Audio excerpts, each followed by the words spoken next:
Good morning, everybody. Thank you so much for coming out. This is now officially the largest group that we've had in the November Principals Coffee, and I contribute that to our terrific students who are here and going to be presenting their work with Global Scholars. So thank you very much for coming. Just a really exciting time here at the high school. I know many of you were out this weekend either at volleyball or soccer. Just such an exciting time to be a member of the community. Although the boys did not win, just seeing how hard they fought and battled and how close they came was just really great, and it was great to do it with the community, even though the outcome wasn't as we would have hoped. But really the heart that they showed, just tremendous to watch. Really pushing for our girls volleyball team. They're going to be playing this weekend up in Glens Falls. State semis are on Saturday, and if they win, they go to finals on Sunday.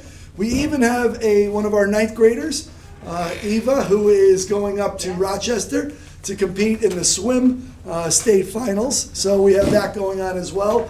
And for a small school like Byram Hills to have all of these state level students competing really is, I'm very proud to be principal here and just happy for our community. So I did want to thank our Board of Education members who are here and who are always supportive of our Principals Coffee. And so I really do appreciate all of the support that they give us. Dr. Kaltenecker is here as well, and he will be presenting his Title I presentation. Then I will discuss parent-teacher conferences and the logistics around that. And then we'll start to have a conversation around grading. And it'll just be a way for us to start articulating our thoughts around grading and our approach to grading and our entry points so that we can at least feel like we're all on the same page. All right. So like I said, I am very excited. We have two of our wonderful Global Scholars students here today. We have Ashley Stengel and Allie Waxman, who are going to be presenting their work and some of the changes that we've aligned in Global Scholars, and then they'll discuss sort of some of the initiatives that they are up to. So Allie and Ashley, welcome. Good morning, everybody. Good morning. Good morning. So I'm Allie Waxman, as Mr. Walsh said. I'm a senior and I'm in year 3 of Global Scholars. I'm Ashley Stengel. I'm a junior and I'm a year 2 in Global Scholars. So we are here to present Global Scholars' new format. And before we begin, I would just like to say that Global Scholars' new format consists of a new schedule. So essentially all 3 years of Global Scholars, so that's a senior, junior, and sophomore, are all mixed together now. And we're very excited to tell you about some of the wonderful things we've been doing. There we go. So before we begin, as I said, I'm a year 2 student, but I want to cover a little bit of what we did in year 1. So right at the beginning of last year, we jumped into our Poverty Podcast project. So essentially what we did is we had to create a podcast discussing poverty in Westchester. And this allowed us to reach out to official organizations, government officials, and actually form emails. And this allowed us to take a risk. And the main theme of both of these years is taking action, either in the world or in our community. And with this project, we saw an issue. We wanted to take action by releasing a podcast. And then later in the year, we did our sustainable design thinking, which was we had to find an issue in the Byram Hills High School and create some sort of sustainable solution by making a BHHS grant and actually going out into the school thinking what our issue might be. And so my group wanted to do a green roof. So we actually got to go on the roof and take action by measuring and coming up with official blueprints and actually presenting it. So those things really got us ready for what we're going to do this year, which is the Changemaker project. So we have to think of an issue in this world. So I want to do book banning and think of some sort of solution. And then at the end of the year, we go to the Changemaker competition and we ask for funding. So before I talk about the year 3, what we do in leadership, I think with this new format of mixing all 3 years, it really gives the year 3 students a chance to really mentor the year 2 and year 1 students, because Global Scholars, you're doing a lot of presenting, you're working on public speaking, and being in the program for 2 years already, it's fulfilling to be able to teach the younger people in the program how to kind of like be a global scholar. But specifically this year we are focusing on Kuzis and Posner, which is, these are the 5 principles of leadership, which are model the way, inspire a shared vision, challenge the process, enable others to act, and encourage the heart. And what we've really focused on is we've taught ourselves how to deal with those different things, but now we've also then come back into the room with all 3 years, and we've tried to really encourage everyone in the room to try to be a leader in any way you can. And how we started the year was we had teams consisting of all 3 years, and we had to work on specific principles to actually encourage them to, no matter what grade you're in, you have a chance to be a leader, and especially in Global Scholars. And then we also focused on Brene Brown, which is, this is a synonym that she came up with, which is called braving. It's boundaries, reliability, accountability, vault, integrity, non-judgment, and generosity. And this is kind of the type where it talks about being like a vulnerable leader and being able to, have trust within yourself, but also have trust within the leadership that you hold. And something that we actually did in a class one day is we did something called a marble jar, which is basically you put marbles in for people that, you feel like if you have someone who you can really rely on them, and there's someone who stands out to you for their leadership in being so reliable, then you're putting a marble in that jar for them because they're a role model who taught you to be the leader that you want to be because of what they taught you. So right as we started this year, we're starting to see the benefits of this new system of Global Scholars. So our first project was, they put us in random groups, and this consisted of some seniors, some juniors, and some sophomores, to find an organization in Westchester that's truly making a difference, figure out why we want to do a drive, make a whole pitch, and present it to our class. And the entire Global Scholars course all voted on one organization to focus on a drive for Byram Hills High School. And as a group and a collective, we picked Midnight Run, which is a volunteer organization dedicated to finding common ground between the housed and the homeless. And this is so important because a lot of people don't know each other. I certainly didn't know some of the sophomores or the seniors, but we had to work together, we had to collaborate, and we had to make a wonderful slideshow, and I felt a great feeling right away. I truly love this new format because we got to collaborate, and the seniors got to come back to these presentation skills and teach both the juniors and the sophomores.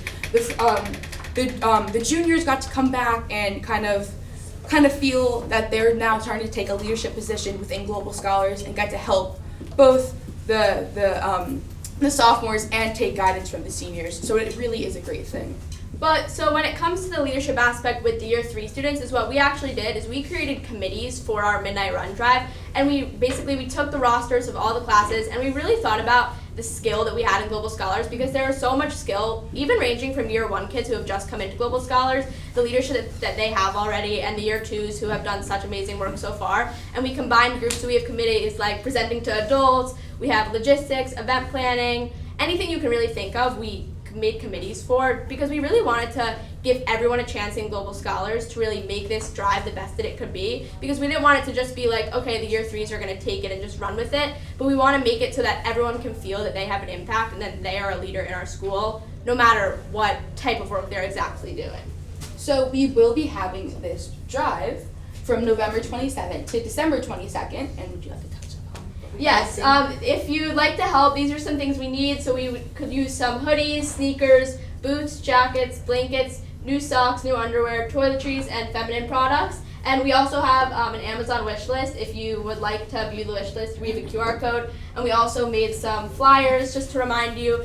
I think the reason why we really wanted to tie this in with our presentation talking about Global Scholars is because obviously we make this all known to all the kids within the community, but sometimes they don't always, go home and say to my parent, I have a drive at my school, I have something that I can have an impact on. So we wanted to really get this across to all the parents so that it was in their mind, and in case, their kids didn't come home and tell them. And so we would really appreciate any help that you could get. So parents, if you know of any clothes that don't fit your children anymore, that are maybe just sitting in a closet, or extra canned food in your pantry, please send it with your kids. There are so many people who really could truly use this stuff at this time of year and always. We love this organization, and we're so proud of the work we're doing as a collective, and we really can't wait to get this drive going. Thank you. So we do have flyers with information and our QR code to the Amazon wish list, so we're going to pass those out now. And before you Oh go, yeah, you can, if you have any questions. take any Sorry. questions. Oh, questions. Sorry, yeah. Number one, amazing presentation, really great job. This is amazing. Are you guys gonna put it on Parent Square so other parents in the community will know about it? We could probably talk with like our teachers about having them like organize that. Because there's a bit of like a technology committee, so we can totally discuss that. Yeah. It's amazing. I have a question.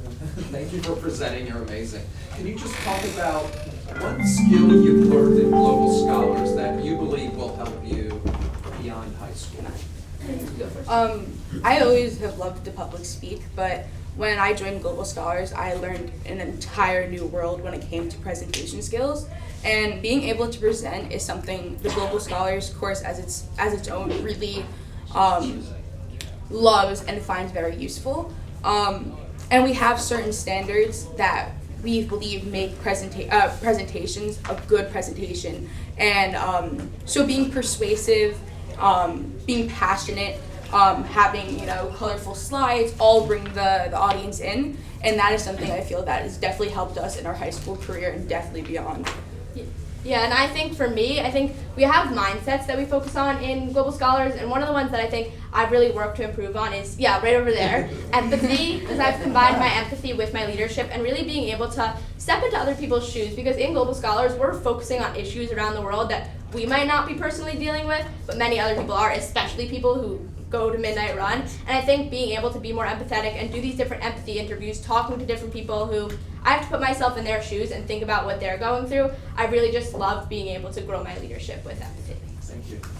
And I just want to add that one of the skills that you both have is being able to go to the principal, to state your case, and being able to influence him to be able to put you on. So that is a really difficult skill, and you both had it. And just the fact that you are the first students to present at a principal's coffee in my 8 years as principal is really a testament to the skills that you've learned. Now, while you're up there, both of you are going to be participating in something else this week that's ramping up. Do you want to speak about that a little bit while you have while you have a minute? This weekend we are both a part of the Burley Players, so if everyone can come and support, we're putting on the show Little Women. It's a really awesome show. It's about four sisters and kind of just their journey, and it's really just like being able to see it all on the stage. It's such an awesome story because of what it puts across, and if you haven't seen our promo, it's a really great promo, and it's just, I hope you can all come. It's a wonderful cast. We're all so devoted, and we're having the best time. And our wonderful director, Miss West, is right here. She's done a great job. The shows are Friday at 7 and Saturday at 2 and 7. So if you can join us, that would be great. Terrific. All right. Thank you. Again, thank you, Allie, thank you, Ashley, and thank you to our Global Scholars faculty. A lot of the changes that came about in that program were based off of the work that we did last year on our leadership development. And once again, thank you to the Board of Ed for updating our district's mission, which now made it incumbent upon us to make sure that our students are prepared to be leaders. All right, so we do have it's crazy to think about, but it's right around the corner. Our parent-teacher conferences are coming up. We will be sending all of this information out, so you'll have it. The conferences, for the first time that I remember, are actually in November on the way because of where Thanksgiving falls and where the end of the quarter fell. We're going to be having them on November 30th, and that's the Thursday after the Thanksgiving break. So our students will have an early dismissal on that day at 11:10. We're going to get cut off by the announcements here. All right, thank you. We have two conference windows. The first will be at the end of the day, 11:50 to 2:30, and then we'll come back later that night, 6 to 8 p.m. I'm going to send out all the details that you need. We have a really good tutorial video that Peter Lichten has made as well, and then Brian Melso does such an amazing job putting it all together. He's made a video. Good morning, Byram Hills. Again, so our parent-teacher conferences, we are going to do them in person. In those cases where both parents can't make it, or if there's some really extenuating circumstance, we could have a teacher set up a Google Meet so that you could do it remotely. But we are really encouraging everybody to do it in person. And there will be directions on how to request a remote if needed in the directions that get sent out. And again, these we're trying to promote those students who are struggling grade-wise or historically have had issues with a particular class. We're looking to have those parents connect more so than the students who are getting the A+. I won't tell students, parents of students who have the A+ or A's to not do it, because part of the reason why they may be getting those is because you're there supporting them. But we are limited to the amount of slots that we have. So if you feel like you know what's going on in the class, if you feel like you're connected through your student and you have a good idea about the pulse of the class and the expectations, then I would ask that you not sign up for that conference and leave it open for somebody who might need it a little bit more than you. All right. So I'm going to welcome Dr. Kaltenecker up to do his Title I presentation. And he always makes Title I more exciting than it needs to be. I don't know about that piece. Thank you. Thanks for such a great turnout. And you got to go through it. Yep, got it. So I'm going to pass around a sign-in sheet because I need evidence that I presented this for Title I. So part of the presentation is on a required presentation because we received money under the Every Student Succeeds Act, but then I'll also talk about a few other things today. So first of all, what is Title I? Title I is provided by the federal government for districts that have students in need, and it's a way to help ensure that all students are getting resources in order to meet standards. So we provide Title I funding for various activities that help students achieve. So we provide, for example, academic intervention service during the school year and after school. We provide professional learning for teachers on how to differentiate curriculum in the classroom, so we put money toward that as well. So there's various criteria upon which I can spend the money. We don't get a lot of money in Byram Hills, but I'll apply for any amount of money that gives us some resources for our students, so it is worth that. These are some other ways that we've spent some of the money. I can also purchase resources as well that would support students who are falling behind in meeting the standards. That helps get our students up to academic standards. So that's what Title I is about. If you have any complaints about Title I hope you first would reach out to me, but also I'm required to present this contact information for you in case you wanted to complain about it. One more requirement is, but please come to me first. One other thing I'm supposed to present to you is how parents can be involved. The fact that we have so many parents at our principals' coffees all the time is a good sign that we have high parent involvement in our district. But there's also many other ways, such as our amazing PTSA, our amazing Byram Hills Education Foundation. Parents can serve on interview committees when we're doing hiring. If that's something that you're interested in, you can reach out to Gina Cunningham, our Assistant Superintendent for Human Resources. She holds training, because you do need to be trained in order to be on interview committees. We also have a very active site-based team, and I'll talk about startup in a moment. So just a few other things I want to talk about while I have a captive audience today is one thing we've been reviewing is our character education principles. We've been doing this work through our site-based team, and I see many site-based team members here today.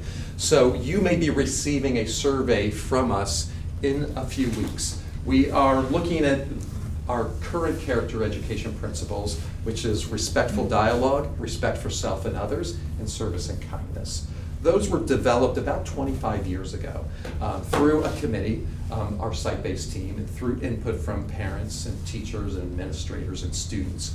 So we've been spending the last 2 years looking at various research related to character education through the site-based team, and we're now going to get input from our parent community. Because our question we were asking, are these still relevant today, and is there any other character principles that we should be promoting in our schools as well beyond these three?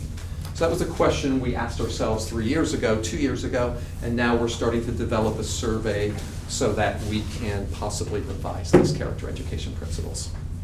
So that's some work that we're doing. One more thing I want to show you today is how I go about reviewing curriculum. I do get that question from parents sometimes about how often do you look at curriculum? What is the process for analyzing and evaluating the curriculum in the district? So I want to show you a process that I use. It's a 4-phase process. I won't go through all the details, but the first phase of that is studying and planning. So whether we're implementing something new like Global Scholars or Startup, or whether we're reviewing an existing curriculum such as our K-5 literacy curriculum, which I'm working on now, or our science curriculum, we always study first and do some planning, and then we would implement, would be the next phase. And during implementation, we would certainly be monitoring the implementation process, collecting data along the way, and then our next phase would be evaluate and reflect upon the data from that implementation. And at the end would be revising and refining as needed. That's just not a one sort of a linear process. It's a cycle, and you may stay within a couple phases a few times and iterate before moving on. So it's a somewhat fluid with any type of curricular initiative we might be enacting. So some of the things we're currently working on at Coleman Hill and Wampus, literacy has been our big focus. We had a K-5 literacy committee last year where we studied the research on reading and writing, and now we're involving more people in that study. I have consultants working with us as we're analyzing and reviewing our current kindergarten through 5th grade literacy curriculum. So that's one example. There's information on our website. If you're curious, you can scan the QR code or go to the curriculum tab, and I have all the information from our literacy study on our website. So it's a fascinating study. We have lots of really good reading and articles and podcasts listed there. At the high school and at the middle school, a few of our priorities right now include reviewing our 6th through 12th science program. So that's underway, so we're at the study phase of that. We're also looking, for example, Chris is going to talk about grading practices, so that's something he'll talk about. We're at the study phase of looking at our grading practices at the high school. We are looking at startup. We're in the second year of startups. We're in that implementation phase. That's an example of where we would iterate between phases 2 and 3. Implement, evaluate, and do some refining before we move on. So that's a process that I thought was important to share with you, that I will go through all of our curricula, the departments, math, social studies, English. We do that at various times, various points over time. I can't do everything at once, so we try to just pick things that are important in the moment and start that cycle. So we could be at any one of those phases in lots of our curricular programs at any given time. One more thing I wanted to show in terms of data. Last year, we engaged our high school students in an international benchmark assessment. It is based on the PISA test. You might have heard PISA. Whenever we hear international results given in the press about the state of our students' reading or math, it is based on the PISA is one of the tests that they base it on. This is a subset of PISA. It's modeled after the PISA assessment, and it's given to students internationally. And we thought, Chris and I talked last year about it would make sense to do a little bit of benchmarking to see where Byram Hills falls. They have particular criteria when they group your students. It's a particular age, and I believe it was 15 and a half to 16 and a half. Yeah, that was the age group of students that we tested. And we got a big report back on all of our results. This is a summary. It looked at reading, math, and science. So Byram Hills is the green hexagon. And then you have the U.S. schools, comparing it to about 300 or 400 U.S. schools and over 1,000 international schools. So what you can see is Byram Hills scoring significantly above the schools in the U.S. and the international schools in all of these subjects. So there's more data behind all that, but we thought that was a really great way to look at what we're doing and that we are at a level we want to be in terms of measuring Byram Hills against other school districts. So that made us feel really good about the pathway that we're on. Doesn't mean we rest. We continually look and review our curriculum constantly. But this was a good indicator based on almost 2,000 schools where Byram Hills fits. So that made us feel pretty good in that assessment. When we did a review with the evaluators of this report, they told us they were really impressed with mathematics specifically and said that they have, forget how many schools within Singapore that were tested, but a good number of schools, and that we were performing equivalent to schools in Singapore. They just wanted to point that stat out to us because they were pretty impressed with our mathematics scores. All the scores have good metrics, but that one they thought was impressive.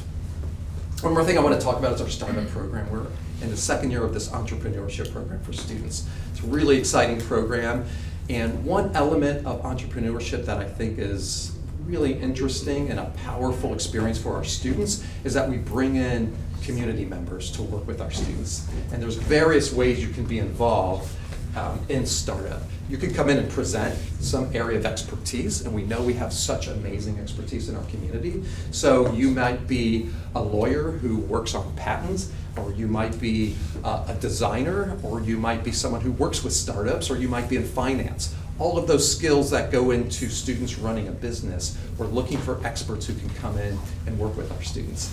So it could be that you come in and teach a lesson in the class. That's one way to be involved. Another way to be involved is to be a mentor. So that means you meet with a team of students and you help them throughout the year develop their business idea. That takes a little more time, so if you have that time commitment, you could be a mentor. If you don't have that much time but want to be involved, you could be a coach and come in and teach. You could also be on a panel, so our students do have to pitch their ideas, and you could be a judge on the panel as well. So we need parents for all of those areas and a wide array of business experience. So if you'd like to volunteer, there's a QR code here, or shoot me an email and I can send it to you.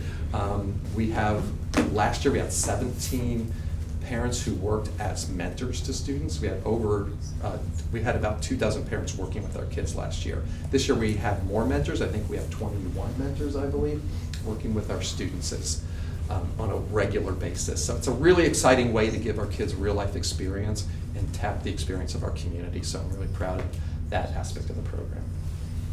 And I think that's all I have. And that was one of our students' real first day of kindergarten. One of my favorite things is to walk around Coman Hill and take pictures of the kids drawing. So that was this child's first day of kindergarten. So thank you. Hang that one up. Put that on the fridge. Thank you, Tim. I should ask questions too, Chris. Yes, if they have any questions. Can you send a link for volunteers as well? Because sometimes the QR codes Yeah, are. I can. Yep, I do. I can send a link if you email me. Sure. One of the priorities on the slide is health and wellness. Sure. At the high school specifically, what are some of the initiatives under health and wellness? Sure. So I know with our physical education and health teachers have been working on integrating health into more of our curriculum through phys ed and through health. That's been one area. We also have been working, I took out this slide for this presentation, but we've been working on our social emotional curriculum here and integrating that into everything we do. So there's been conversations. We use a particular framework around social emotional learning. Part of shifting to the new master schedule was part of dealing with wellness. How can we slow the day down for kids so they weren't having 8 periods a day, 3-minute passing time, a 25-minute lunch period. So the fact that we've calmed the day down, we start with office hours so students have that buffer before first period, longer blocks of time where you can go deeper with learning, longer passing time, longer lunch period, all of those things are contributing, as well as the conversations Chris has with faculty through our continued work with Challenge Success, through the Michigan Center for Depression. Yep, University. And we're now doing some work with our support staff, which is guidance counselors and our school psychologists and our social workers on Circuit consult. yeah, with a consulting agency that works on what's called dialectical behavioral therapy. So it's a way to give kids strategies when they're feeling stress. So we just started that training this year. We've been talking about it. We planned it at the end of last year. So we just trained about 25 of our support staff in the middle and high school so that we can give, it's a type of approach that is immediate, where students are exhibiting, say, anxiety about something in their life. And now we have some strategies that our counselors and our support staff can utilize to help students manage and regulate. So what we learned from, we've had 2 days of training so far for our support staff, that they immediately are putting that strategies into effect.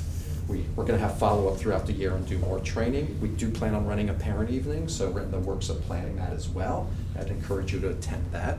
And then we're doing a needs assessment K-5 as well for that, so that we can see what type of work and what applications that work might have in our kindergarten through 5th grade level.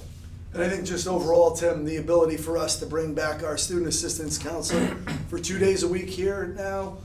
We were able in the last 3 years to add an additional psychologist and also to bring on a social worker for the first time ever here at the high school over the last 3 years.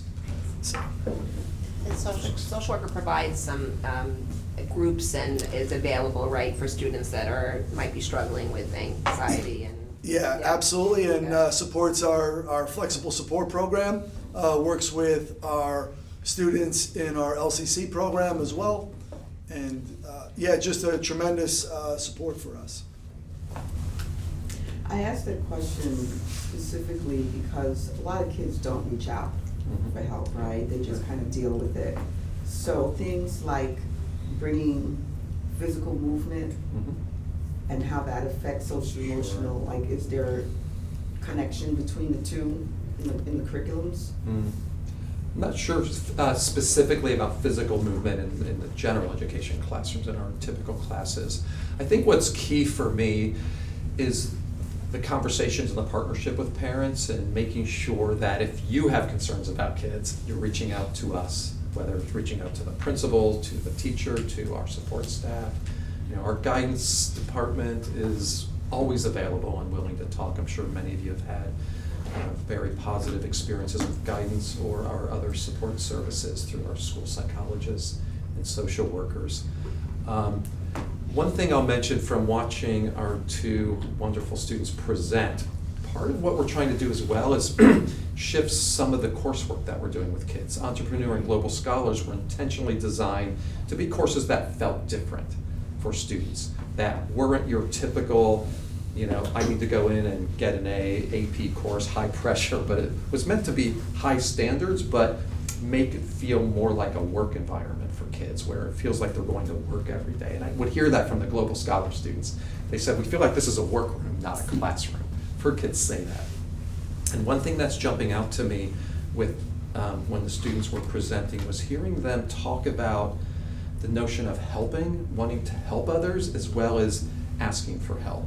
I was just finished reading a book called Never Enough by Jennifer Wallace, really powerful book. She talks about the pressure students feel from the achievement praise, and just that idea that they need to be chasing something for high achievement. And what she talks about from her research was that students need a sense of they are relied on by others for help and that they can help others as well. And I was hearing that language in both of their presentations, which really made me feel good that through that program we're able to develop something that gives kids more than just chasing a grade or something that's extrinsic, but I felt intrinsic desire in what they're doing. And so that, I think, is heading in the right direction with the type of environment we're creating in the classrooms alone, which I think can transcend some of just some of what we're talking about. Just circling back to what you had said earlier, Tim, that that the 25 or so staff members that have been trained in the DBT Yes. are also all peppered throughout the school and can recognize Right. children that are struggling Yes. and reach out and refer them to services if they felt. Exactly, So and that's- that training will extend. So we're doing training with our entire faculty later in the spring when we have our superintendent's conference day. So our entire staff will then have that language, but then we have our experts who have deeper training, the support staff. Right. So now we start building that vocabulary around this stuff and the awareness around it. Yeah. Then we will also do a parent evening, and we'll reach out to you for that as well, so that parents can have that language. So the more we build the system, then the environment feels it Right. more, and we can help more kids that way. Thank you. And it's a good plug for the Student Wellness Advisory Committee. They're having their Wellness Week next week. And so there are things that they're going to be focusing on every day next week, whether it be yoga, journaling, I put them up on the electronic board outside. I know people can't wait around and watch them come up all that much, but we will send out all those daily things that they're going to be working on next week.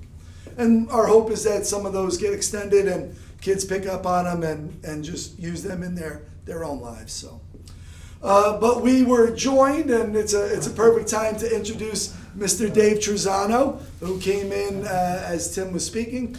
Dave is in as a leave for Lisa Pellegrino, who is taking a leave to welcome the newest member of her family, and she will be back with us, we think, in probably February.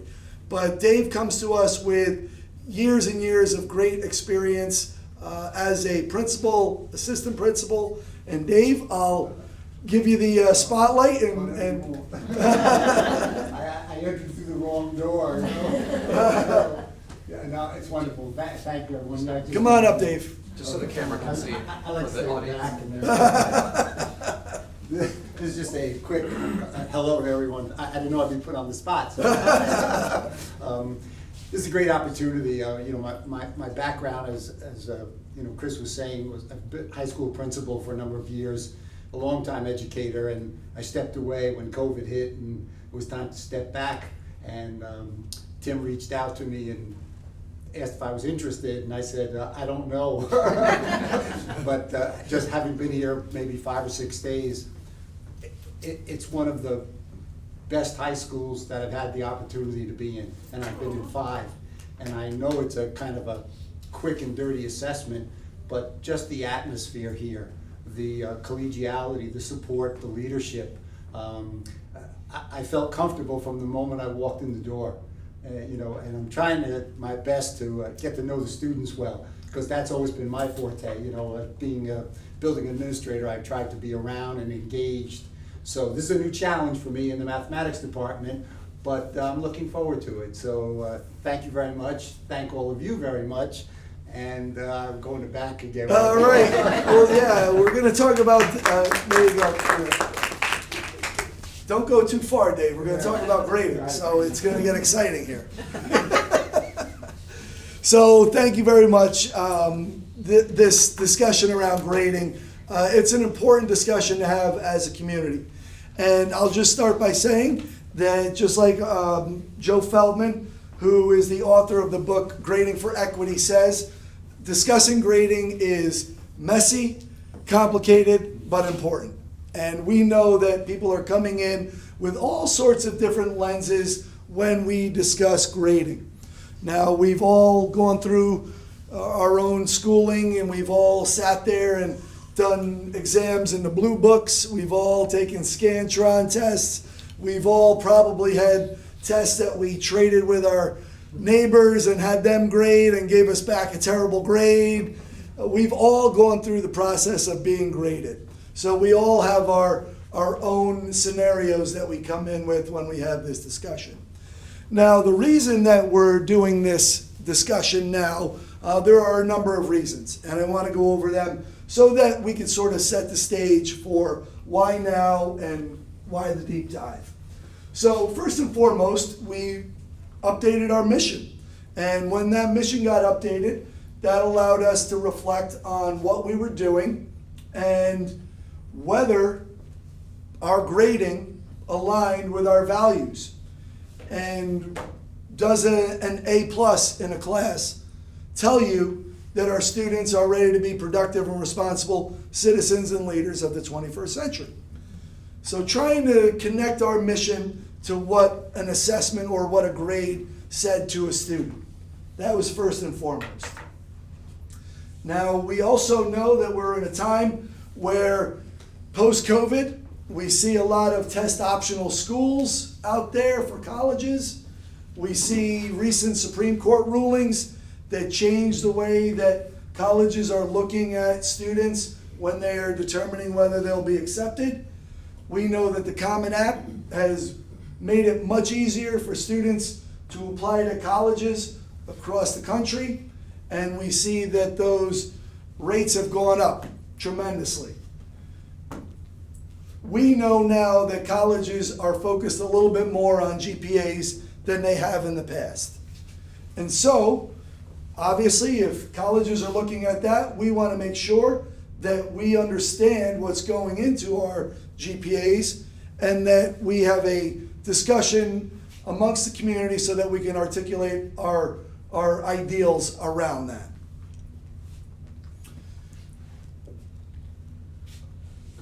Changing our schedule, going out on remote learning.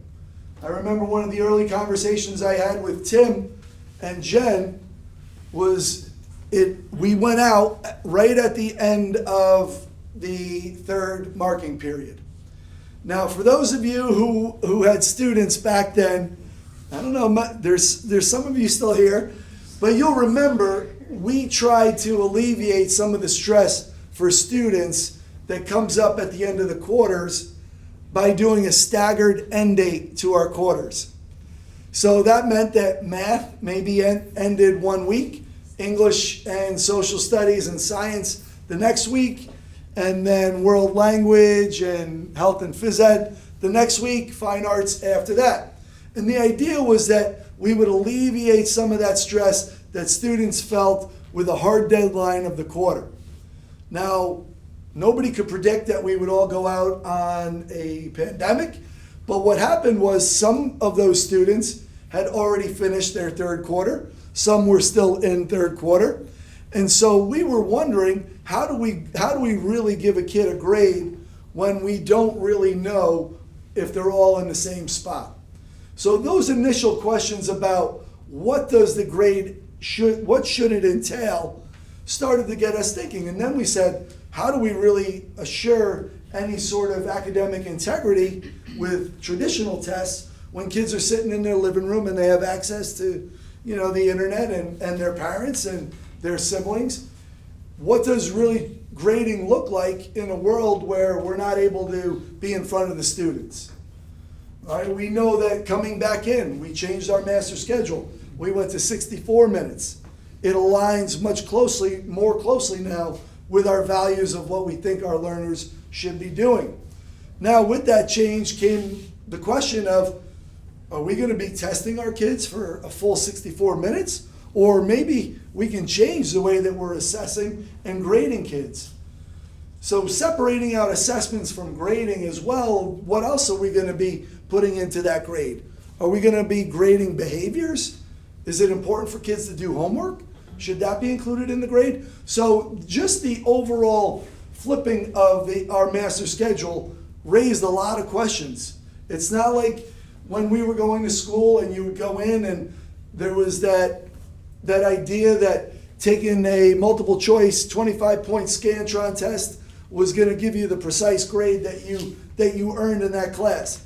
We've changed so many things that the idea that the grade hasn't changed, that sort of got left behind. We know that the way that we grade has to change as well.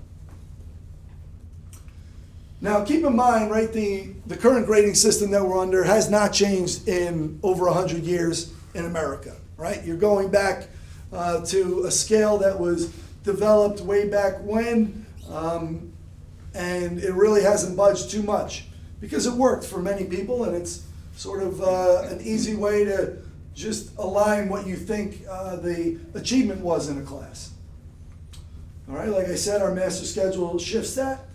Now, we're also doing this because we know that parents have those questions, right? When you're getting those report cards, when you're looking at a transcript, you're wondering, what does this grade actually mean? And we want it to mean the same for all of our stakeholders. So when I look at it, I want to know what that means. When a parent gets it, they want to know what that grade means. And more importantly, when students and teachers get it, they want to be able to know what it means and to be able to give advice based on what that grade means. Right? It's important as a community that we have a common language around it so that we can articulate our grading philosophies. Now, I know that we're in Westchester County and that other districts in the area, they have different grading practices, and I know that there's a sense that, this area is applying to some of the same colleges, and we want to make sure that as a community, we know what our grades mean. let's see what else we got.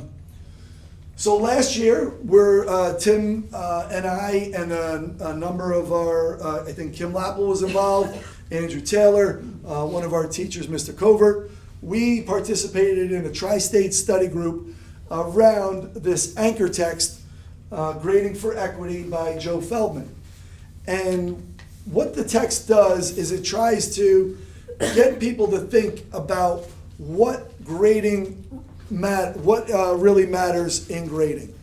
And grading for equity is the idea that if I'm a student and I go into this teacher's Algebra 1 class and I go through everything, I should be able to pretty much get the same grade as if I went to another teacher as an Algebra 1. So the idea about equity is that you're assured that you're going to be graded on what you know in the class and what standards you're reaching. Okay. So that's sort of the framework for why we are having this discussion here. Tim, you think I missed anything yet? I think you did a good job. Okay. So, Tim and I can speak about grading for hours.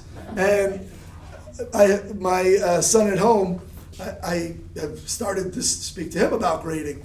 And he asked me, can you bring that book home? I said, no, I can't bring that book home. You're too young to be reading that book. First, let me just add, one thing I think a lot about, and I've seen it as when I was chairing the math department, was how do we move away from when a student gets an assessment back when they maybe don't achieve or perform what they wanted. I've heard arguments around the points as opposed to what didn't I learn and how can I learn it. So you've probably experienced that as parents.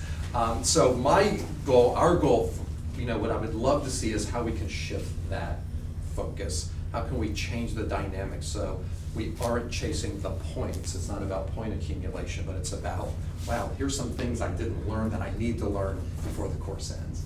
And as a result of all that, my grade will follow. It's a big shift, it's a big paradigm shift for us, but that's where we want to just have that conversation. Because the more stress we put on students when they're stressed about grades, we know that learning isn't maximized. We can't learn when we're stressed. We can't learn when we're anxious. We can't demonstrate our learning when we're stressed or anxious. That's all research-based. So we're going back to our social emotional learning discussion. Let's calm the system down and elevate learning to its maximum. And sometimes that, getting a test back, I've seen kids crumple up their test, put it in their backpack, and never look at it again. And that's not going to help them as learners. So that's our ultimate goal. How do we maximize the learning? Exactly. All right, so, yeah, Lori? Just right on that note, there are certain math teachers in particular who have you, they'll actually give you, not give you, but if you put your test corrections, Yes. they'll reward you for that. Right. And another thing we don't have at the school that we have in other areas are TAs. I'm just wondering, because New Alpha Theta goes down to the middle school, is there a support system that we can implement in the high school in that department as well?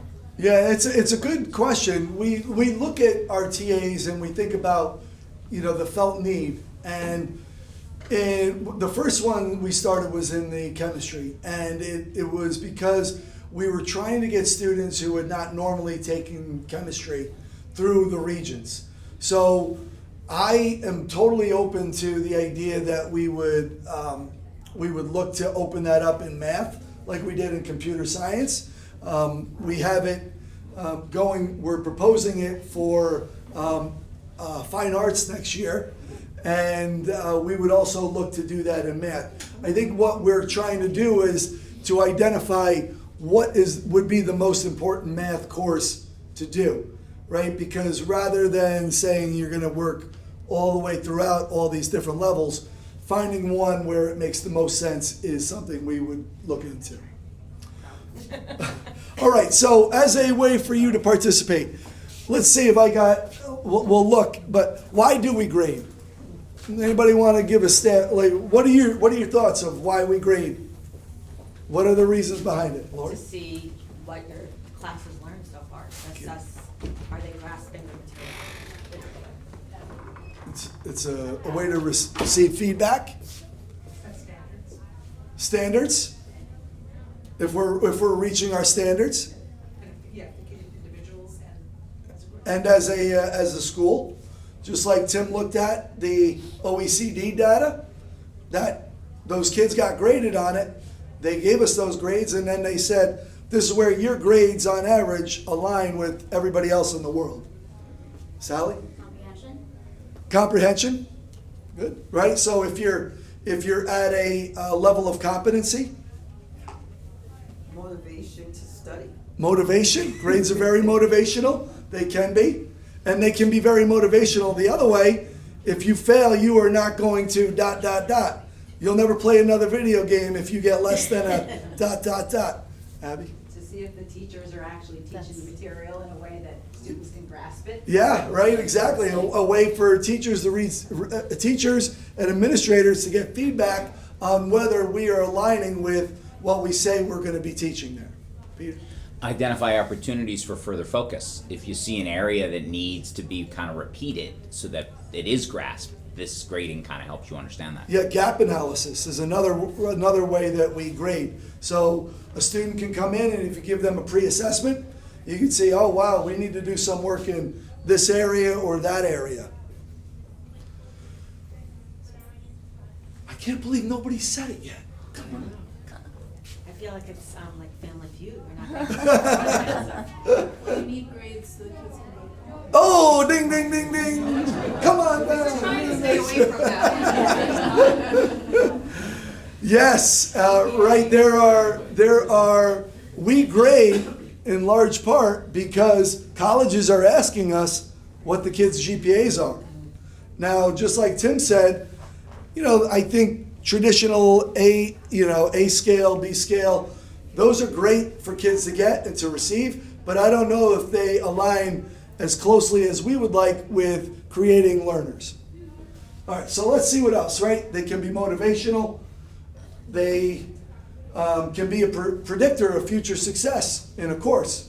So if you're a student who thinks you want to try AP World, as a sophomore, and those grades that you're getting in Global 1 don't really give you that idea, the teachers might be able to use those to say, hey, it might not be the right time for you. These are the things that you might want to see, right? They can predict future success. Colleges use them to evaluate prospective students, and sometimes the GPA will be the thing that gets you in the door or out of the door. It's the start, right? Some colleges will not even look unless your GPA is a certain point. Organizations use them as their selection criteria. Scholarships, right? Even car insurance companies give rebates on whether your kids are getting straight A's. So these are all things that outside organizations use. Right? They indicate to our Board of Education whether a student is ready to graduate. Right? If you don't, we have graduation requirements. If the grades are not there, we cannot say to the Board of Ed that this person is ready. All right? We know that grading is longitudinal. We know that when you tell, the proud grandparents that so-and-so is getting straight A's, they automatically know what that means. Straight A's today is, they can align it to what they believed were the really positive student behaviors back when they were going to school, right? Indicates levels of mastery. And then this is a one that's, I don't know how I feel about it, but the high school grades are stronger predictors of college graduation rates than standardized test scores. So your grades in high school will tell you much better than whatever you get on a standardized test, how you might get to graduation within, I think they say 6 years. So there's others, I'm sure that there's others out there, other reasons why we grade, but these are the ones that sort of stand out for us here at Byram Hills. Right, again, I think we had Abby, right, feedback on alignment with our curriculum and standards. All right, so what are the things that stress us out about grading?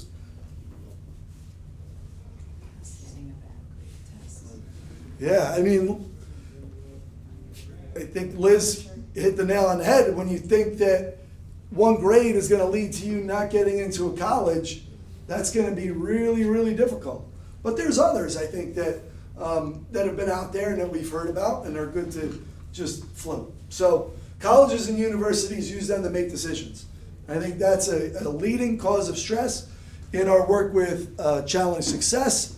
That goes back to be one of the root problems that we have as a community, is that the idea around college acceptances causes so much stress for our community, and it's one of the three main issues that we have. That's been around.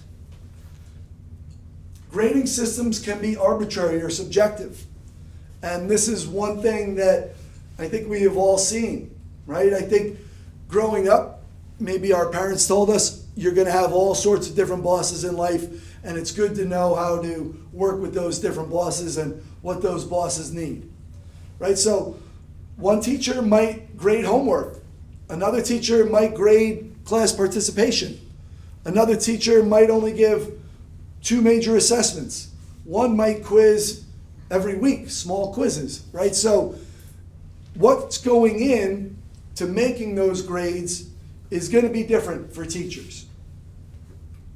Or even content areas, right? Should growth, effort, behavior be included? What about weighting? Should there be categories? Should tests be weighted more than homeworks or quizzes or projects or labs? Is homework a good predictor of student learning? When the work is not being done in the class, should it be graded? Content area considerations. So as a former science teacher, I knew that I wanted a lot of effort to be done on the lab in the classroom. And then there were certain things to be done with the write-ups, but in English, they're not going to be looking at labs. And they'll look at other things, right? Variability among teachers, we see that. Right, I think as stakeholders, our community doesn't always align with why we believe grades, or what's the purpose of grades. Now we know numeric alpha and quality point scales have to be converted. So for us here, many of our students are graded on numeric scales, then it gets converted to an alpha that goes on the report card, and then ultimately it gets reported to colleges on the quality point scale as a GPA. And that's another conversion that needs to take place. All right, and we know from going through this last year and what we're looking at this year, it's not always tied to our mission. We can't always say 100% certainty that an A+ for a kid or a certain GPA means that they are ready to meet the district's mission. Grading systems haven't changed, although teaching and learning have. If you go into any classroom, if you look at the way that teaching is being done, you'll notice maybe 50% of what it is when we were going to school. The rest of it is something that has either been updated or changed and looks totally different. However, the grade that they're getting still goes back to over 100 years of teaching. They don't always predict future success. So we see it when we have parents calling up, but so-and-so got this grade in this class and I don't understand why they're getting this now. Or the teacher says, I really don't get why this kid is not performing like they did in my class. So those grades do not always connect with future success. And then grade inflation. We see this from colleges and high schools across the country. We know that it's going on. Now, there was a recent article, I think it was in Ed Week, where they demonstrated how grade inflation, this is not for Byram Hills, grade inflation was going up at basically in every state in the country, while achievement rates on standardized tests were going down. So how does that work if the grades are going up and the achievement is actually going down and what they actually learned is not being demonstrated by that grade? Good news at Byram Hills is that all our standardized scores and our grades are actually both going up in the right direction. However, teachers will tell you if a kid is not getting an A or a B+, that they'll feel like that student will feel like it's a failure to them. And we're in a day and age right now where I think stakeholders in the community feel like anything less than a B plus is something that is, a bad signal on your transcript. All right, New York State AP, ACT, and SAT, right? All of these outside organizations have an impact on how we grade, right? We could have teachers that grade really easy, and then if we come back and we see that the Regents scores are all really low, then it's not aligned. Same thing with AP scores, right? If we're getting kids who are getting 5s on the APs but are getting Cs in the class, that alignment needs to take place with all of these outside organizations. And that's a really, really difficult thing for teachers to have to do. Okay. Any other stresses that you have that get the arguments going in your home? Well, if there are, feel free to email me and I'll add them to the... All right, so just grading at Byram Hills High School, and I think this is just important for me to go over, just so that we're aligned and we're all on the same page. Right, so we have traditional numeric grading for the most part. I would say in 80% of our classes, kids will get back their tests or quizzes with 5 out of 6 or 90%. Numeric grades go in. Those are the ones that go into the eSchool data portal. And now those grades, when it's time to calculate at the end of the quarter, which we're in now, those grades get calculated and placed into a numeric block. So those numeric blocks, the alpha blocks, get put up on the report card. So when the report cards go home, you don't get the numeric score. There's a discussion that we'll have between the precision and the accuracy of numeric scores versus alpha scores. So we're Byram Hills, we do not have a minus scale. We're only plus here or the actual letter. So those get reported onto the report card. Now when it's time to run our transcripts, we do our calculations and we bring all of those scores over, and then we have these ranges for our final averages. Now those are the GPAs that are getting reported on to colleges. So we're converting twice. Now the good news is 99% of the time those conversions benefit our students. There's only a rare case where a student might have a B and 2 A's or 3 A's that it doesn't work out and it comes out to be a B+. But for the most part, our conversion scale benefits students. All right, now here's a sample of a transcript. Now you can see, you can go and do this at home. Right here you have the alpha scale, the alpha mark. Over here we've converted it. This one should be a 4.6, so I've already made one error. That should be a 4.6. You can already see that you just bring those over. If it's a 1-to-1, you just bring those over. You add up all of the quality points that you have, and you divide by the amount of credits possible to come up with the GPA. Now, we do not include phys ed or mentoring into the GPA. Those are courses, or CPR, those are courses that will be shown on the transcript, but they do not get reported in the GPA or converted. All right, so yeah, Peter. Like, why is that? I'm thinking about the comment that was shared earlier about learning and what Dr. Kaltenecker saw in the presentations this morning, and then I think about mentoring and what a child learns in that kind of leadership role, which in many respects is really what learning is all about, yet we don't, kind of reflect it in the value of how we assess grades. So it's a really good discussion point, and one that I've gone back and forth on, right? When we think about the 9th grader in Mentor, we want them to really be able to focus on transitioning. right? We want them to come in and not have to have any other static when they're in that course. We want them to learn and what the culture is of the building, what systems they might be able to use, learn from those senior mentors.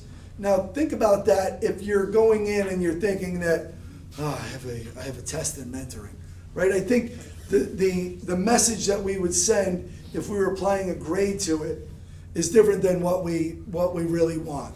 Right. And in terms of phys ed, you're looking at 4 years of phys ed, right? You're looking at 2 credits overall.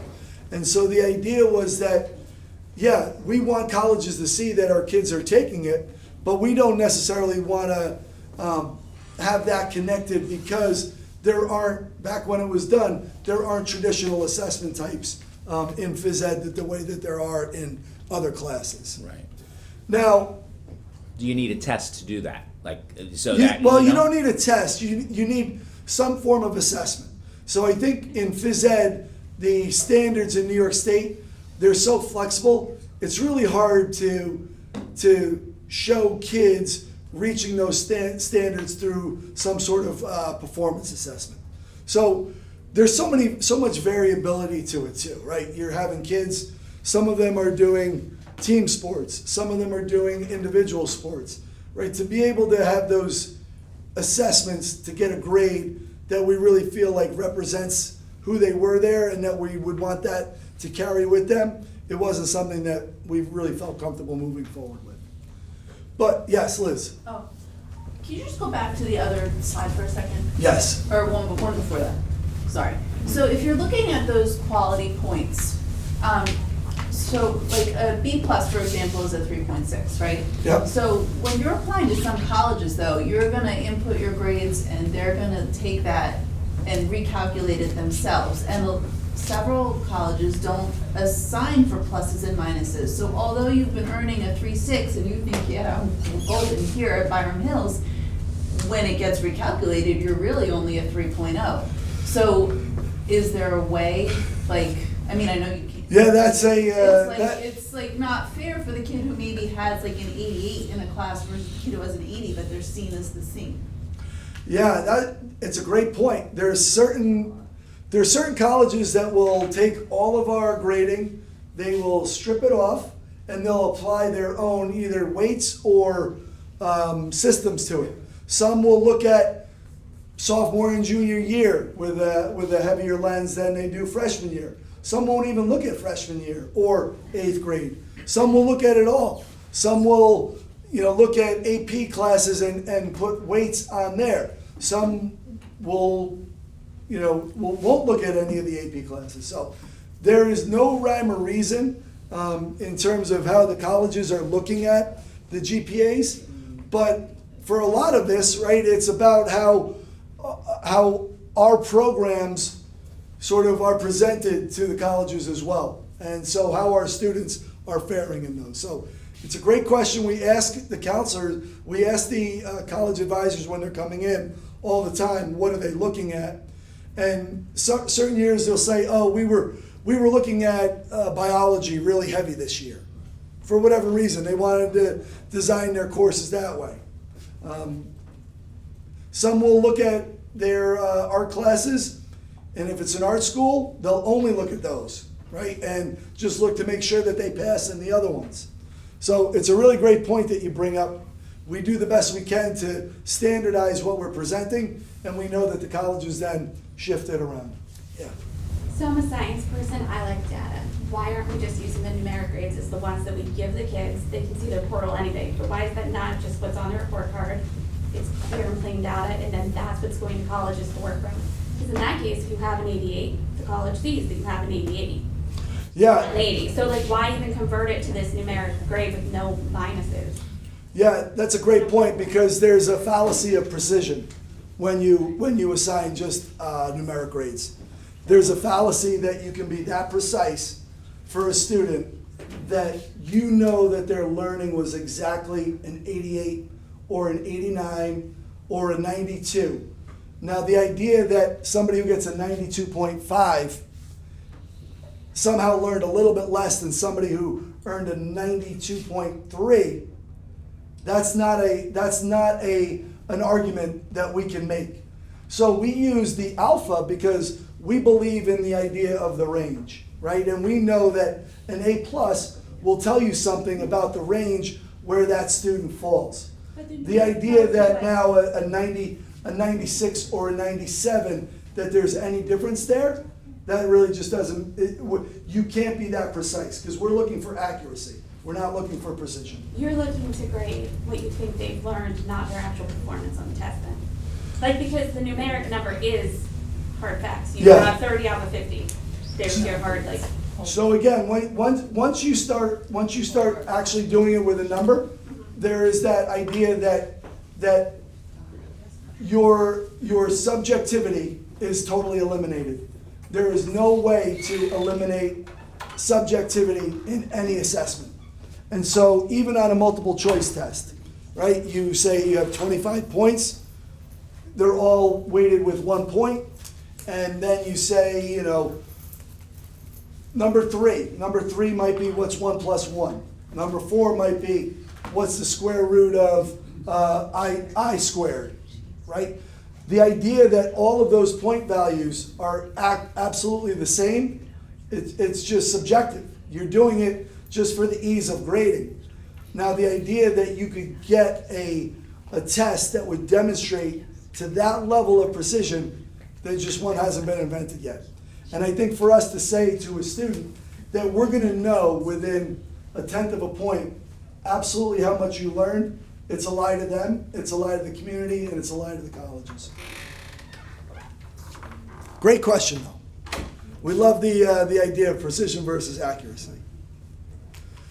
All right, so where do we go with this? And as a community, so teachers are going to continue to have autonomy with their grading. Now, what we do is we have those conversations in the departments where we use anchor texts like grading for equity, we use research, and we use the latest information that we can to show how grading should be used so that it could really enhance student learning. And what we're doing as a faculty right now is we are developing essential questions that will help us understand where we are with grading through a lens of the student. And so aligning that with our district's mission is really important. So that autonomy is still going to rest with the teacher. Like I said, it's important, messy, and uncomfortable. Departments are looking at it. They're aligning their grading practices. We have questions about, well, this teacher in this class is assigning this book, and this teacher is grading homework or allowing to work at home. And how can we make sure that the student in that class will get the same grade as if they were in that class? And those are really great questions to have. So can we, in the age of ChatGPT, send a kid home and ask them to come back with something that would be equally as reliable as somebody who did it in the class under the supervision of the teacher? Those are great questions, and our departments are wrestling with those questions right now. Standards, evidence, and future outcome-based grading. We already see this going on in I would say about 20% of our classes. We have standards-based grading where we know what students should be achieving. Those are the classes where you see a lot of test corrections. The idea that I like to present about standards-based grading is that, let's say you're on a basketball team. You're going to practice, and then you're going to have a game. You might lose that game, but the next day you're going to go back and you're going to go back to practice. And you're going to try to keep getting better and better and better. And if you kept playing that same team, eventually you might beat them.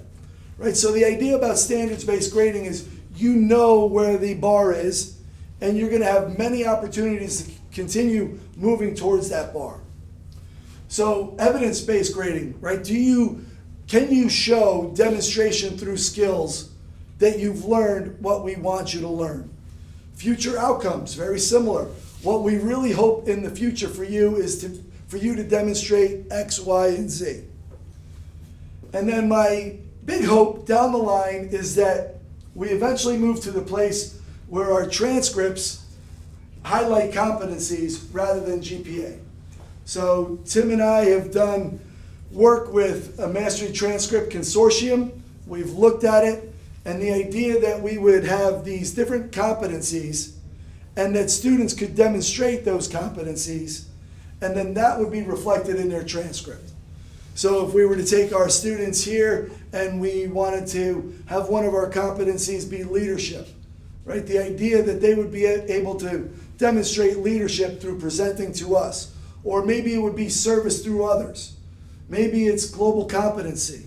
Maybe it's, in the STEM world. Those ideas that we would have competencies and that we would have our courses aligned so that our students were allowed to demonstrate those competencies.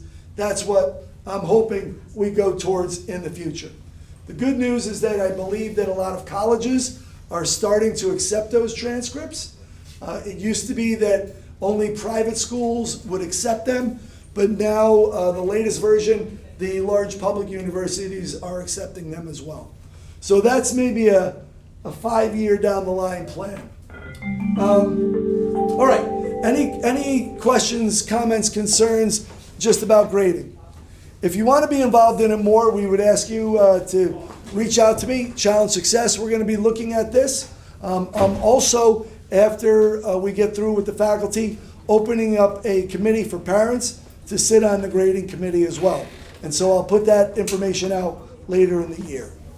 Any questions? Yes. Just a quick question. Is there a reason why our school doesn't weight some of the higher level classes to show, harder classes?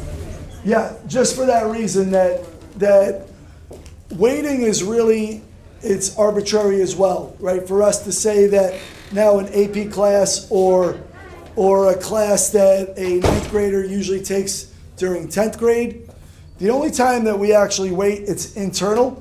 We do it for cum laude, and then we do it for valedictorian and salutatorian. We don't want students taking courses because of how it weights for them. We want them to take a course that makes sense for them. We know, we've seen it, we've asked, and they said absolutely they would. If there is a difference between a class being unweighted and weighted, the students will take the weighted one, even though it's not a good fit for them. They've told us that. They said if it'll help me get into college, yes, I will do that. Now, I understand that that's the reality, but from our standpoint, we want them to take the course that's right for them based on discussions that we have with them and based on the feedback that we're giving them, not because we're weighting it a certain way. It's a great question. Do colleges sometimes weight those classes then when they see that you took an AP or an accelerated course, that when they redo it? Yeah, they'll look at AP courses, but then they'll even weight certain AP courses differently too. So like an AP Euro, which is a really heavy history course, they'll weight that differently than AP Hug sometimes, because that's a semester length course that we run over the course of a year. So kids who join the advanced courses are still gonna, in general, benefit from having taken the harder courses. Once they get that. Yeah. They do well. Colleges like to see rigor. Yeah. They'll look at rigor. They'll look at what we offer, right? They'll look at what we offer, and they'll look at if a kid has taken the most rigorous course load. If that's the college you're going for, the really highly competitive schools, they'll look at those things. Others were, there's some more than others, some less than others. But we have some kids who are graduating with 10 AP classes, right? So that is basically over a year and a half of college that they're taking before they even get to college. So. But nothing will ever transfer over. They do, yeah. Some of them do. Yeah, the APs, we have kids that saved 6 months tuition from the amount of APs that they took here. And that's a real, that's a real value too. So, any other questions? Really great questions so far. When we send things to the colleges also, there's something on the bottom that says, Chemistry A is an advanced class. more than 4 years of a language is advanced. It's all there. There's a whole But program. There's a profile. The profiles. But that's if the college knows our school. No, not every necessarily- No, college everybody has a gets it. Profile page. Okay. And the profile page for every school tells you what, it's not just for us. Okay. Every single school has a profile page. That's why colleges have admissions counselors assigned to different regions. They learn about the schools, they read the profile page, and they understand what the coursework is. And Christina meets with them and goes over sort of any changes that we've ever had. And those are mostly the ones that we have relationships with, colleges. All of them. No, All of every- them, all of them every coming single in. one, when your transcript goes, gets a profile page with. Of Yeah. the school. This Of the is schools. what Byram Hills has, this is an advanced class Okay. at Byram Hills. Yeah, like now we updated it and it says what startup year 2 is. And so somebody getting that transcript and it says startup year 2, they'll look and they'll say, oh, it's an entrepreneurial course and Okay. they're in it for the second That year. might be good on our parent square page, because I only know about it from working with college. Oh, okay, yeah. So it might be- Yep, you can put that in there. Abby? Unrelated and related question. Our sports, soccer and volleyball went very far this year. I've spoken to friends in other districts where their senior athletes can basically not have to take gym while in season. So I don't have a senior, but for these guys who are trying to apply to college and play at this high level and do all this It's been a stuff, discussion. is it something we can think about and look into just for seniors? It is a I did discussion. that. It is We a played discussion. 2 varsity So, sports. yeah, it's so funny. I'll just let you know that I am not in favor of that at all, but I am willing to have the conversation. I am willing to hear people's thoughts on it, and just to sort of put out my ideas on it, is I think it's, again, it sends a message not only to physical education teachers, it sends a message to the other students who are in there who don't happen to be a member of a sport here, that you're sort of diminishing the students who are in there at a certain level. You are also looking at outside athletes who are, maybe they're part of equestrian or they're part of crew or they're outside. Now, do you open it up for them? And then how do you manage that? What is it? Why isn't a kid who's involved in debate, which goes away and they travel on the weekends and they work just as much as some of our varsity athletes? Why aren't we asking about them being relieved of English or social studies, right? The idea that, in my mind, it's disrespectful to phys ed. The idea that the varsity sport, they are certainly getting something out of that. But in phys ed, just like we spoke about, there are standards that they're trying to achieve. And now to say that they're going to get those same standards where they are traveling for their sport, it just doesn't, to me, I don't see that connection just yet. But I'm willing to have those discussions and hear people's thoughts. Look, I am a parent who's had to pick up my child at 11:30 at night coming back from the armory, and I know it can be exhausting. Now, if you wanted to come and tell me that let's not just look at phys ed, let's look at another course that we can drop so that it wouldn't be, as disrespectful to one department, then I think I'd be willing to have that conversation. Now, we would also need to still manage that. So even though those kids are not taking phys ed, would we need to drop the number of phys ed teachers that we have here? Do we need to reduce that section? Only seniors. Still, we have. And in their season only. So again, right, so that looks at 25% of our students. We have at least 50% of our seniors participating. You do the work. It looks like we would lose at least the need for half of a phys ed teacher. Now, the other side of it too is those requirements still have to be met. So who's going to manage and reach out to all of those coaches to make sure that they're aligning with what we need them to align with? So look, I was in a sort of a place where I really didn't have a feeling on it. The more I looked into it, the more certain I feel that this would not be something that I would like to support. However, our Board of Ed, if if they go through the process and believe that this is something that we should be looking into, I'll certainly, be aligned with them in that. But in terms of my own feeling as a principal and what it represents to not only the other students who are not getting it, but to our faculty, I feel like it sends the wrong message. Are the phys ed teachers also the health teachers or no? Doug Carpenter is our health teacher. Because there's the students that end up taking like 7 a.m. health or whatever Mhm. to fit their schedule, and so I just think it might benefit them. We would get rid of half a gym teacher. That could be a period where students that would otherwise have to take the early health class could like go for that. Yeah, but phys ed only meets certain days of the cycle. So, right, you'd still have that period where you have to go to lab. So, but it's an interesting question. All right, any other questions? All right, so now crazy. This gets us to the new year. We will not have a principal's coffee next month, but we will welcome back our alumni on December 21st. And we're hoping to have our alumni panel so that our juniors and seniors can go and sit and learn from our alumni all those things that they were worried about in high school that they don't have to worry about now.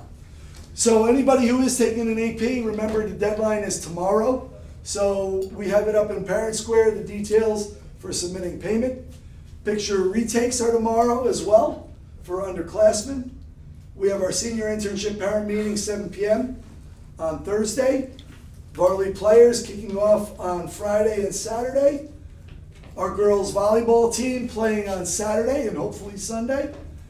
Next Wednesday, we have the 1 hour early dismissal for Thanksgiving. Thanksgiving recess next Thursday and Friday. Frosty Day Parade.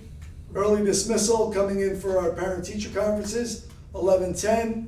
And then we have a number of our students participating in NISMA. And then our winter concerts come up, winter jazz concerts, alumni breakfast.